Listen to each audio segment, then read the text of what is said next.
तो पिछले एपिसोड में हमने देखा कि ली हान को पता लगता है कि उसके डिल्यूजन पीक में एक सीक्रेट ट्रेजर मौजूद है। जब तक वो उस सीक्रेट ट्रेजर को हासिल नहीं कर लेता वो डिल्यूजन पीक का मास्टर भी नहीं बन सकता। और फिर जरा सी खोजबीन करने के बाद उसे पता लगता है कि ये सीक्रेट ट्रेजर लैंग हुआन के मास्टर ने कहीं छुपाया है। तो वो लैंग हुआन की मदद से क्लिफ के किनारे मौजूद एक पोर्टल के थ्रू इल्यूजन वर्ल्ड में पहुंच जाता है, जहां पर उन दोनों को ही मास्टर मिलते हैं किसी और मास्टर के साथ फाइट करते हुए। एपिसोड 14 की स्टार्टिंग में दिखाया जाता है कि मास्टर शॉन्ग दूसरे एल्डर के साथ काफी देर से फाइट कर रहे थे, पर वो उन्हें हरा नहीं पाते या जरा सा भी चोट नहीं पहुंचा पाते। उन्हें इस तरीके से थकता देखकर वो एल्डर कहते हैं कि 3 घंटे से फाइट कर रहे हो, लेकिन अभी तक इस बात का पता नहीं लगा पाए कि आखिर सच क्या है और इल्यूजन क्या। अब तो मुझे ऐसा लगता है कि तुम्हारे इस इल्यूजन वर्ल्ड को डिस्ट्रॉय कर ही देना चाहिए। और ऐसा कहते हुए वो उन्हें इतना जबरदस्त हिट देता है कि मास्टर उड़ते हुए काफी दूर जाकर गिरते हैं।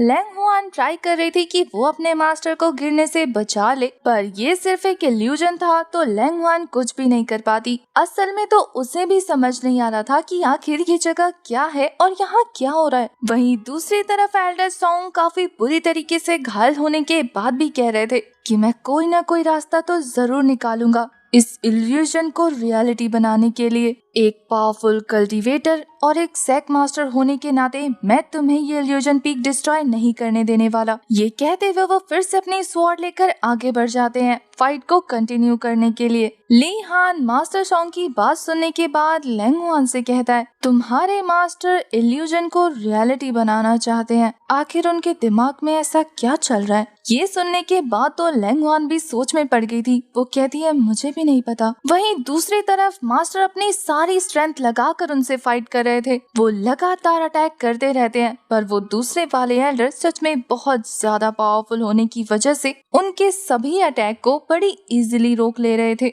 वो मास्टर सॉन्ग के अटैक को ब्लॉक करते हुए कहते हैं कि तुम्हारे सेट के 4 लीडर्स यहाँ पहले भी आ चुके हैं। उनका तो कहना था कि तुम काफी ज्यादा नरम दिल और बुज़दिल हो, पर तुम्हें देखकर लगता है कि तुम्हारी इच्छा शक्ति सच में कमाल की है। पर अफसोस तुम जिस अंदाज से मुझसे लड़ रहे हो, तुम्हें मुझसे फाइट करने के लिए अपनी सारी ताकत लगा देनी चाहिए, क्योंकि ऐसा करके ही तुम मेरे स्किल्स के आगे टिक पाओगे। ये कहते हुए वो पावरफुल एल्डर उन्हें खुद से दूर फेंक देते हैं। मास्टर शॉन्ग खुद को संभालते हुए कह रहे थे कि तुम्हारे लियोन हाई पवेलियन के लिए तो मैं एक कुत्ते के बराबर हूँ ना, इसलिए तुम सभी मेरी रिस्पेक्ट नहीं करते, पर आज मैं तुम्हें दिखा दूंगा कि मैं क्या चीज हूँ। ये बोलकर वो फिर से फाइट के लिए दौड़ जाते हैं। वहीं दूसरी तरफ उन्हें बार बार इस तरीके से पिटता देखकर ली हान कह रहा था मानना पड़ेगा तुम्हारे मास्टर के स्किल्स सच में काफी ज्यादा अमेजिंग थे, तभी तो उन्होंने अपने दिमाग में मौजूद मेमोरी की हेल्प से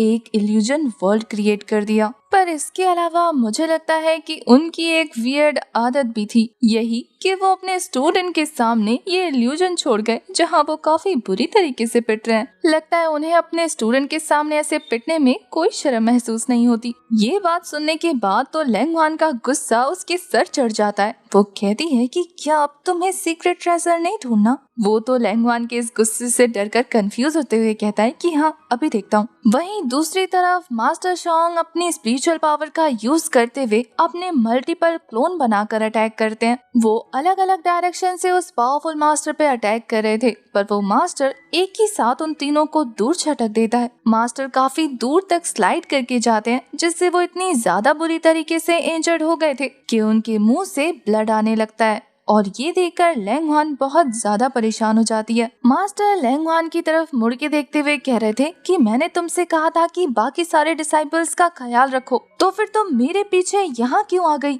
यहाँ से अभी के अभी वापस जाओ। वहीं लैंग हुआन अपना वेपन निकालते हुए कह रही थी कि मास्टर मैं तो यहाँ आपकी हेल्प करने आई हूँ, प्लीज मुझे ऐसा करने दीजिए। लैंग हुआन को लगता था कि मास्टर उसे देख पा रहे हैं, पर तभी उसकी बॉडी को चीरते हुए एक लड़की बाहर आ जाती है और मास्टर इसी डिसाइपल से बात कर रहे थे, जो तेजी से दौड़कर मास्टर के आगे जाकर खड़ी हो जाती है ताकि वो उन्हें प्रोटेक्ट कर पाए। इस लड़की का नाम याओ था, जो मास्टर से कहती है कि सभी डिसाइपल सेफ हैं, मेरा यकीन करो। पर क्या आपको मेरी हालत नजर नहीं आ रही कि आपके बिना मेरा क्या हाल है। मुझे आपको प्रोटेक्ट करने दो। याओ की बात सुनने के बाद मास्टर काफी ज्यादा हैरान होते हुए उसका नाम ले रहे थे। वहीं ये नजारा देखने के बाद वो पावरफुल एल्डर जोर जोर से हंसने लगते हैं। वहीं याओ की बात सुनने के बाद लैंग वान भी काफी हैरान थी। वो पावरफुल एल्डर कहते हैं कि कितना प्यारा कपल है। मानना पड़ेगा सॉन्ग, तुम्हारी ये डिसाइबल बहुत ज्यादा बहादुर और क्यूट है, पर अफसोस अब ये दोबारा मेरे हाथों से मरने वाली है।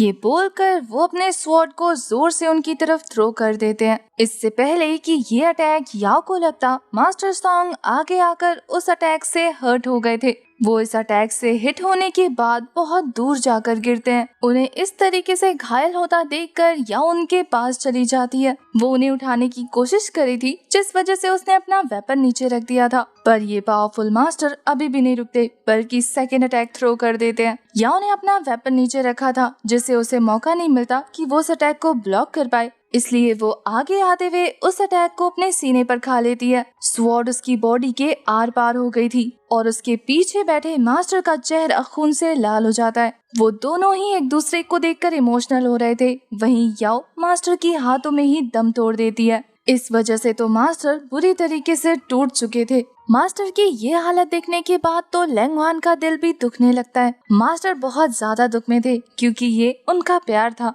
वहीं मास्टर की ऐसी हालत देखने के बाद ली हान कहता है कि अब मुझे पता लग गया कि आखिर मास्टर इस इल्यूजन को रियलिटी क्यों बनाना चाहते हैं। वहीं मास्टर की डिसाइबल की बॉडी पूरी तरीके से बेलों में कन्वर्ट हो जाती है और फिर मास्टर एक तेज ब्लास्ट के साथ उन सभी बेलों को वहां से गायब कर देते हैं और इसके बाद उनके पास अपने डिसाइबल की याद में बस वो फ्लावर बचता है। ये पावरफुल एल्डर असल में पीक मास्टर थे, जिनका नाम हेलेन यिन था, और वो मास्टर के पास आते हुए कहते हैं कि कांग्रेचुलेशन, अब तुम उस सीक्रेट ट्रेजर के हकदार हो जो मैं तुम्हें देने वाला हूँ। ली हान के कान खड़े हो जाते हैं और वो काफी एक्साइटेड होकर उस मोमेंट का इंतजार करने लगता है जब वो सीक्रेट ट्रेजर मास्टर के हाथों में आएगा। उसकी उम्मीदों पे पानी फिर जाता है जब ये सीन दोबारा से रिपीट होने लगा था। सारी चीजें रिवर्स में होने लगती है, जिसे देखकर लैंग वान पूछ रही थी कि आखिर यहाँ फिर से क्या हो रहा है। ली हान कहता है कि तुम्हारे मास्टर की मेमोरी लूप में चल रही है और शायद ये उनका बनाया हुआ फॉर्मेशन है। अगर हमें इसे रोकना है तो हमें इसका सेंटर पॉइंट ढूंढना होगा। और फिर एक बार फिर उनके आगे वो कहानी शुरू से आखिर तक रिपीट होती है और फिर से स्टार्ट हो जाती है। ये कहानी उनके आगे रिपीट मोड में पूरा दिन चलती है, जिसमें कोई भी चीज बदल नहीं रही थी, बल्कि सारी चीजें वैसी की वैसी घट रही थी। तो इन्हें देख देख कर तो ली हान अब तक बोर हो चुका था। वो कहता है कि ये तुम्हारे मास्टर का फॉर्मेशन है,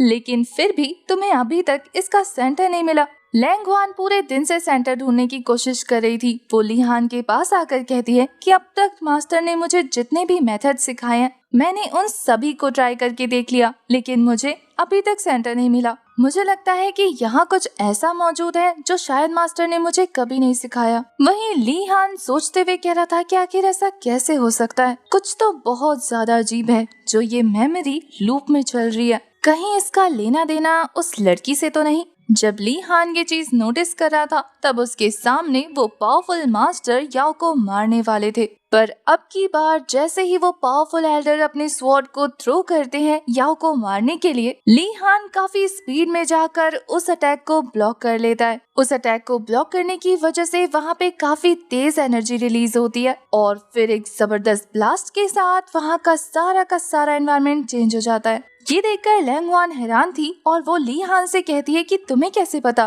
कि वो सेंटर था इस फॉर्मेशन का। ली हान कहता है कि मैंने इस बैटल को बहुत गौर से ऑब्जर्व किया, तो मुझे पता लगा कि तुम्हारे मास्टर ने ज्यादातर फोकस इस हार्ट ब्रेकिंग मोमेंट में किया है और दोबारा से लूप तभी स्टार्ट होता है जब ये याओ नाम की लड़की मरती है। तुम्हारे मास्टर उसे ही बचाना चाहते थे, तो जैसे ही मैंने उसे बचाया बस गेम ओवर। ली हान एक लंबी सांस भरते हुए कहता है कि इतना सब कुछ करने का भी कोई फायदा नहीं हुआ, क्योंकि एट द एंड हमारे हाथ कुछ भी नहीं लगा। ये बोलने के बाद वो लैंग वान के साथ वापस जा रहा था कि तभी पीछे से हेलेन यिन उन दोनों को आवाज मारते हुए कह रहे थे कि कमाल की बात है, तुम अभी तक जिंदा हो। ये इल्यूजन का सेकंड लेवल था। लैंग वान कहती है कि हेलेन यिन, आप फिर से यहाँ। वहीं ली हान कह रहा था कि इस फॉर्मेशन के मास्टरमाइंड आप थे, पर हेलेनियन उन दोनों की बात का जवाब नहीं देते, बल्कि कहते हैं कि तुमने फिर से एक बार साबित कर दिया कि तुम कितने ज्यादा पावरफुल हो। तुमने मेरे बनाए हुए उस इल्यूजन फॉर्मेशन को काफी अच्छे से डिस्ट्रॉय कर दिया।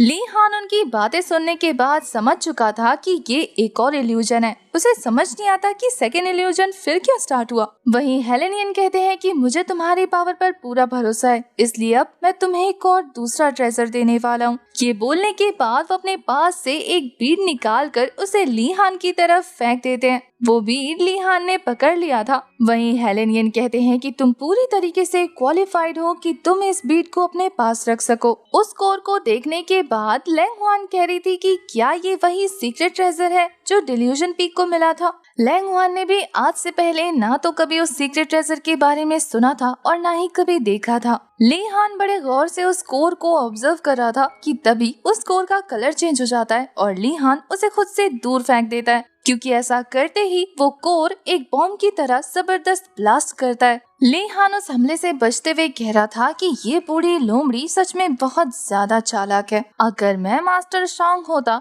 तो सच में इस बॉम्ब की वजह से मेरे चीथड़े भी नहीं बचते। दूसरी तरफ वो मास्टर जोर जोर से हंसते हुए कह रहे थे कि मिस्टर सॉन्ग तुम बहुत ज्यादा चालाक हो, साथ ही तुम्हें मेरे काफी सारे सीक्रेट्स के बारे में पता है, और तुम्हें क्या लगता है कि मैं तुम्हें ऐसी हालत में जिंदा रहने दूंगा? मैं तो तुम्हारे इस डिल्यूजन पीक को ही तुम्हारी कब्रिस्तान बनाने वाला हूँ। ये बोलने के बाद वो फिर से जोर जोर से हंसने लगते हैं। वहीं ली हान काफी क्यूरियोसिटी के साथ उसके चारों तरफ नोटिस कर रहा था। उस मास्टर को चारों तरफ से अच्छे से देख लेने के बाद वो कहता है कि ये फॉर्मेशन बकवास है, हमारा यहाँ कोई काम नहीं, इसलिए यहाँ से चलते हैं। इस तरीके का फॉर्मेशन इसीलिए बनाया गया है ताकि मास्टर सॉन्ग को जान से मारा जा सके, इसलिए चाहे कितने भी फॉर्मेशन को खराब कर दो, एक के बाद एक दूसरा आ ही जाएगा। पर फिर वो आगे बढ़ते हुए रुक कर कह रहा था, पर ये था तो काफी ज्यादा इंटरेस्टिंग, क्योंकि तुम्हारे मास्टर के साथ जो कुछ भी हुआ वो हमारी आंखों के सामने था। ली हान सच में इन सबको बहुत ज्यादा एंजॉय कर रहा था। तभी अचानक से उसका सारा एनवायरनमेंट चेंज हो जाता है। वो लोग एक रूम में आ गए थे, जिसे देखकर ली हान समझ गया था कि वो फिर से एक और इल्यूजन में आ गया है। इससे पहले कि वो दोनों ज्यादा कुछ नोटिस कर पाते, तभी पीछे से लैंग हुआन के मास्टर की आवाज आती है, जो कि एक स्पिरिट फॉर्म में वहीं मौजूद थे। वो उन दोनों को देखने के बाद कहते हैं कि क्या तुम यहाँ आ गए? मैं तुम्हारा ही इंतजार कर रहा था।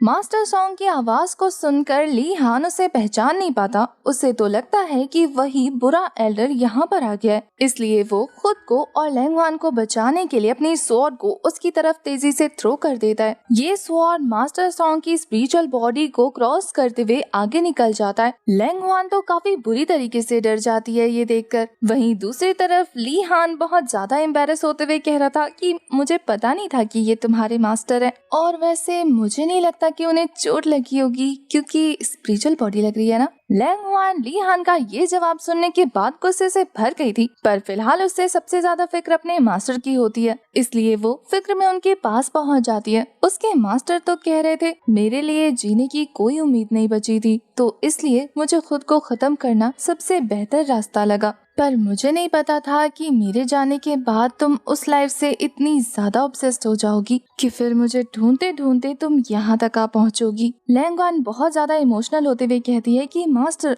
अब बिना हमें बाय बोलकर हमसे दूर चले गए, तो मैं कैसे ऑब्सेस ना होती, कैसे आपको ढूंढने ना आती। मास्टर एक स्पिरिचुअल फॉर्म में थे, जिनका सिर्फ एक ही काम था। वो लैंग हुआन से कहते हैं कि एक मास्टर होने के नाते अब मैं तुम्हें एक ऐसी चीज देने वाला हूँ जिसको हासिल करने के बाद तुम डिल्यूजन पीक की लॉर्ड बन जाओगी। ये सुनकर लैंग हुआन हैरान थी कि उस चीज के बिना वो डिल्यूजन पीक की लॉर्ड नहीं बन सकती। वहीं मास्टर के उस पावरफुल बीट को बाहर निकालते ही जिया के कान खड़े हो जाते हैं। उसकी आंखें डेमोनिक तरीके से ग्लो करने लगती है और वो कह रही थी कि कुछ तो गड़बड़ है इस पावर के साथ। वही मास्टर वो पावरफुल बीड लैंग हुआन की तरफ पास कर देते हैं। लैंग हुआन वो बीड एब्जॉर्ब करने के लिए रेडी थी, पर वो बीड उसकी बॉडी को क्रॉस करते हुए आगे बढ़ने लगता है। वो दोनों ही कंफ्यूज थे, पर सबसे ज्यादा ली हान, क्योंकि वो तो डर रहा था ये पावर तेजी से उसकी तरफ जो आ रही थी। उस बीट को देखने के बाद ली हान कहता है कि तुम मेरी तरफ क्यों आ रही हो, तुम उसकी तरफ जाओ ना। वहीं लैंग हुआन भी कंफ्यूज होकर अपने मास्टर से पूछने लगती है कि मास्टर ये क्या हो रहा है, और फिर वो ली हान पर चिढ़ने लगती है कि क्या किया तुमने। बेचारा ली हान क्या जवाब देता, वो तो खुद कंफ्यूज था, क्योंकि वो बीट तेजी से उसकी बॉडी के अंदर एंटर हो जाती है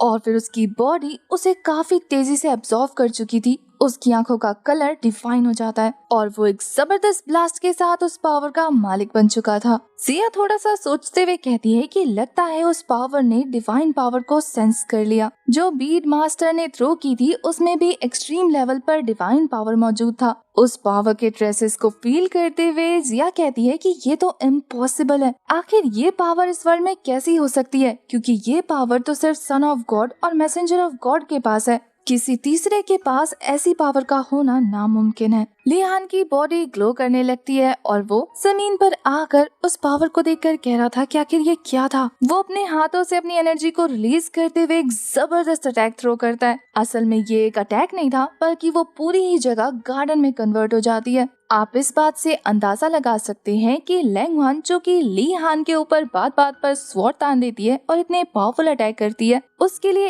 एक फूल खिलाना बहुत ज्यादा मुश्किल है। वहीं ली हान ने इस पावर के साथ यहाँ पर एक पूरा गार्डन क्रिएट कर दिया, जिस पावर को देखकर तो लैंगवान भी हैरान थी। वो कहती है कि इसने बस अपने हाथ को हिलाया और इतना पावरफुल अटैक हुआ। ये तो मेरे मास्टर की पूरी पावर से भी ज्यादा हाई लेवल की पावर है। वो अगर अपनी फुल पोटेंशियल यूज करने के बाद भी अटैक करे तो भी ऐसा इफेक्ट नहीं क्रिएट कर सकते। लैंगवान तो यही सोच रही थी कि आखिर ये लड़का कौन है और इसके अंदर ऐसी कौन सी खास बात है। लिहान तो खुद अपनी इतनी पावर देखकर कंफ्यूज था। जिया तो कह रही थी कि बस अब तुम्हें इस टेक्निक को मास्टर करना है, अगर तुम्हें इस पावर की फुल पोटेंशियल को यूज करना है तो। वहीं लिहान सोच रहा था कि ये तो फिक्शन रियलिटी बन गया। इतनी पावर का तो सिर्फ उसने इमेजिन किया था। वो तो लैंगवान को टॉन्ट मारते हुए कहता है कि मैंने तो सुना था कि तुम्हें एक फूल को खिलाने में पूरा बचपन लग गया, पर ये तो इतना भी मुश्किल नहीं था। लैंगवान भी लाइक कि मैं मुंह तोड़ूं या सर फोड़ूं, पर उसके कुछ रिएक्ट करने से पहले ही मास्टर सॉन्ग कहते हैं कि अब मेरे जाने का वक्त हो गया है और तुम इस पावर का अच्छे से ध्यान रखना। अब डिल्यूजन पीक तुम्हारे हवाले है, उसकी सारी रिस्पॉन्सिबिलिटी अब तुम उठाने वाली हो। लैंगवान तो अभी भी काफी परेशान होते हुए कह रही थी कि मास्टर वो पावर तो आपने उसे दे दी, मेरा क्या? मेरे पास तो कुछ भी नहीं आया। इसका मतलब ये है कि डिल्यूजन पीक इसका है। पर मास्टर तो सिर्फ एक स्पिरिचुअल बॉडी थी जिनका काम था उस पावर को हैंड ओवर करना। इसलिए वो बिना लैंगवान की बातों का जवाब दिए वहाँ से चले जाते हैं, ये कहते हुए कि इस पावर का यूज किसी गलत काम के लिए कभी मत करना। मास्टर की स्पिरिचुअल बॉडी एक एनर्जी में कन्वर्ट होते हुए वहाँ से गायब हो चुकी थी। उन्हें एक बार फिर से खोकर लैंगवान बहुत ज्यादा अपसेट हो जाती है। लिहान को पता था कि अब मास्टर जा चुके हैं, इसका मतलब लैंगवान उसकी क्लास लेगी। इसलिए वो लैंगवान को होश में लाते हुए कह रहा था कि मैंने कुछ भी जानबूझ के नहीं किया। पर इससे पहले कि वो दोनों कुछ भी समझते, वो जगह अचानक से शेक करने लगती है। लिहान को अंदाजा हो गया था कि ये जगह कोलैप करने वाली है। तभी लिहान वहाँ से बाहर निकलने से पहले वहाँ पर रखी हुई बोतल की तरफ ध्यान देता है। वो लैंगवान से कह रहा था कि रियल वर्ल्ड में इस जगह पर ये बोतल मौजूद नहीं है, इसका मतलब कि ये काम की है। वो उसे उठाकर लैंगवान के साथ उस सीक्रेट वर्ल्ड से बाहर आ जाता है। लिहान के उस जगह से जाते ही वो सीक्रेट वर्ल्ड पूरी तरीके से वैनिश हो चुका था। दूसरी तरफ वो दोनों उसी पोर्टल के थ्रू क्लिफ पर वापस आ जाते हैं। वापस आने के बाद भी लैंगवान काफी ज्यादा अपसेट थी। वहीं दूसरी तरफ लिहान उस बोतल को फ्लिप करते हुए कहता है कि चलो शुक्र है हमें पावर और काफी सारी चीजें मिल गई। वैसे ये वास देखने में तो अच्छा है, मैंने तोड़ दिया था ना, अब तुम इसे उसकी जगह यूज कर लेना। पर लैंगवान बिना किसी एक्सप्रेशन के कहती है कि ध्यान से, वो इस सेक्ट का सीक्रेट ट्रेजर है। ये सुनकर तो लिहान उसे ऐसे प्रोटेक्ट करने लगता है, साथ ही वो कंफ्यूज था कि ये बोतल सीक्रेट ट्रेजर है। तुम मुझे इतना बेवकूफ समझती हो कि मुझे उल्लू बना रही हो? ये बोतल सीक्रेट ट्रेजर कैसे हो सकता है?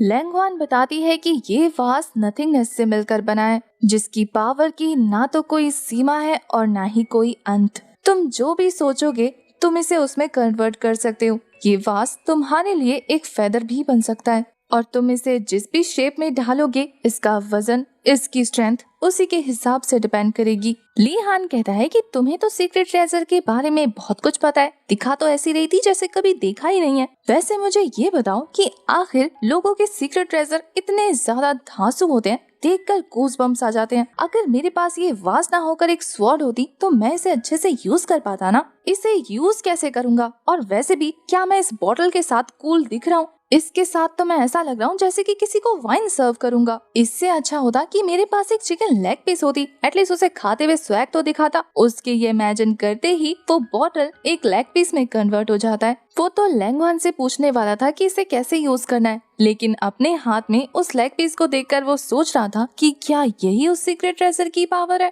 कि जो सोचेंगे ये वो बन जाएगा। वो ये देखकर उसे टेस्ट करता है, यानी कि उस लेग पीस को खाने का ट्राई कर रहा था, पर वो थी तो वास उसके मुंह में जाके बजने लगता है। तो ली हान समझ गया था कि ये खाने वाली चीजों में कन्वर्ट नहीं हो सकता, उसके अलावा किसी भी पावरफुल वेपन में कन्वर्ट हो सकता है, पर उसे अब भी ये कुछ खास पसंद नहीं आता।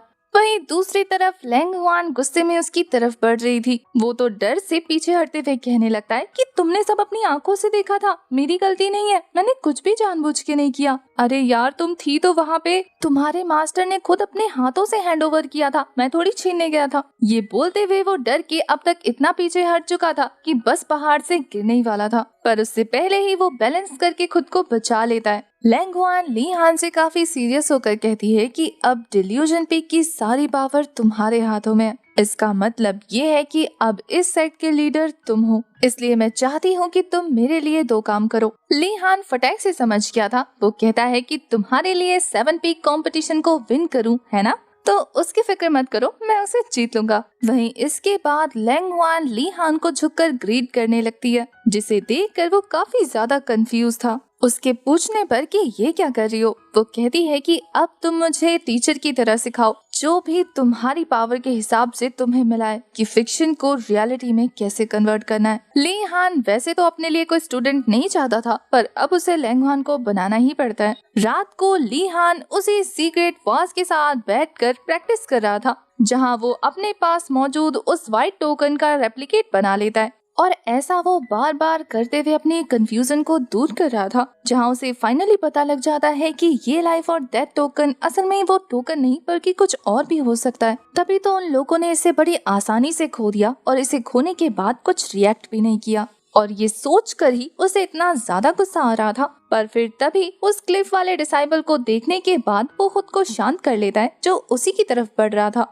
उसे वहाँ देखने के बाद ली हान कहता है कि तुम फिर से यहाँ क्या कर रहे हो इतनी रात को, जाओ और जाकर अपने कमरे में आराम करो। पर वो तो दौड़ते हुए आकर ली हान से बुरी तरीके से चिपक गया था। बेचारा ली हान उसे छुड़ाने की बहुत कोशिश करता है, पर वहीं दूसरी तरफ वो स्टूडेंट तो लवी डवी होते हुए कह रहा था कि यंग मास्टर, कल रात को हमारी उस प्यारी सी मुलाकात के बाद आप तब से मेरे दिल में अपना घर बना चुके हैं, और अब वो चीज मेरे दिमाग से बिल्कुल नहीं निकल रही। मुझे लगता है कि शायद मैं आपको पसंद करने लगा हूँ, और आपकी उस हरकत से लगता है जैसे कि आप भी मुझे पसंद करते हैं। आप चाहे तो हम उस चीज को आगे कंटिन्यू कर सकते हैं। बेचारा ली हान ये सुनकर तो उसकी सांस हलक में अटक रही थी। वो खुद को उससे दूर करने की बहुत जद्दोजहद कर रहा था। वहीं वो डिसाइबल जैसे ही उसे चूमने के लिए उसके क्लोज आता है, वो एक मुक्के के साथ उसे खुद से दूर कर चुका था, पर वो डिसाइबल ली हान के उस अटैक से बैलेंस करते हुए बच जाता है, और फिर वो मुस्कुराते हुए कह रहा था कि बॉस,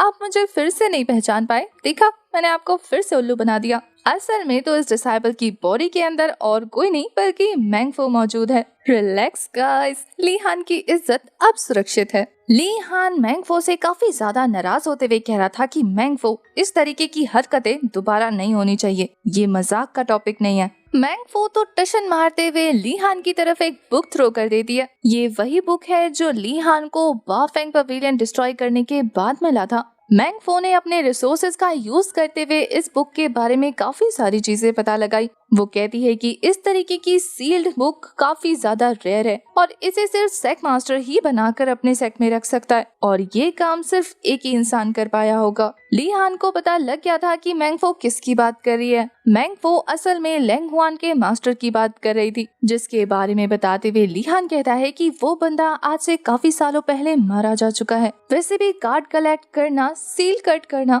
डिटेक्शन और स्पेल कास्ट करना उस बंदे के अकेले के बस की बात नहीं है, क्योंकि एक इंसान का अकेले इतने सारे स्टेप्स को कंप्लीट करना ऑलमोस्ट इम्पॉसिबल है। क्या इसके अलावा तुम्हें और कोई क्लू मिला? मैंगफो कहती है कि वैसे तो मुझे एक जानकारी मिली है, लेकिन मैं पहले इसके बारे में श्योर नहीं थी। मैंने इस बुक के ब्रांड को इग्नोर करने की बहुत ज्यादा कोशिश की, पर अब लगता है कि मैं इसे अंडर एस्टिमेट कर रही थी। इस ब्रांड के कॉर्पोरेशन में सभी पीक्स के सीक्रेट ट्रेजर्स शामिल हैं, अगर मैं उन्हें अच्छे से करीब से देख पाती तो शायद ज्यादा जानकारी निकाल लेती। ली हान कहता है कि पर ऐसा करने में तुम खतरे में पड़ सकती हो। मैंग फो कहती है कि अगर तुम चाहो तो ये चीज मुझे खतरे में बिल्कुल नहीं डालेगी। 2 दिनों में 7 पीक कंपटीशन स्टार्ट होने वाला है। अगर तुम सभी को इतना फोर्स करो कि वो अपना सीक्रेट ट्रेजर बाहर निकलने पे मजबूर हो जाए तो फिर मैं उन सभी सीक्रेट ट्रेजर्स को अच्छे से पहचान लूंगी कि आखिर ये सीक्रेट ट्रेजर्स कैसे बने हैं और इनका क्या काम है। मैंग फो अपने पास से काफी सारे पर्चे निकाल कर ली हान की टेबल पे रखते हुए कह रही थी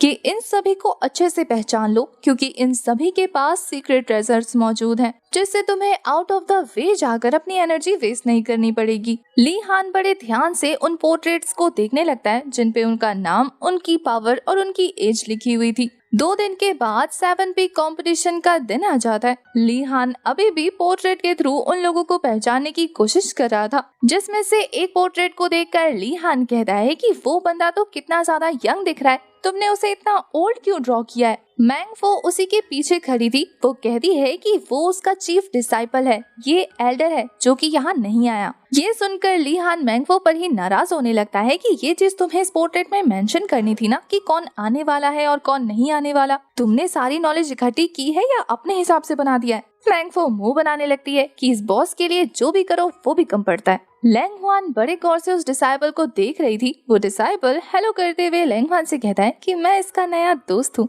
वहीं लैंग हुआन को वहाँ देखने के बाद बाकी सारे पीक्स के एल्डर कह रहे थे कि तुम यहाँ पर क्या कर रही हो, क्योंकि उन सभी को अब तक यही लग रहा था कि लैंग हुआन ने अपने सीक्रेट ट्रेजर को नहीं ढूंढा, इसलिए वो काफी गुस्से में उसे अपना सीक्रेट ट्रेजर बाहर निकालने को कहते हैं। और अब हम इन सभी की जबरदस्त फाइट देखने वाले हैं नेक्स्ट एपिसोड में।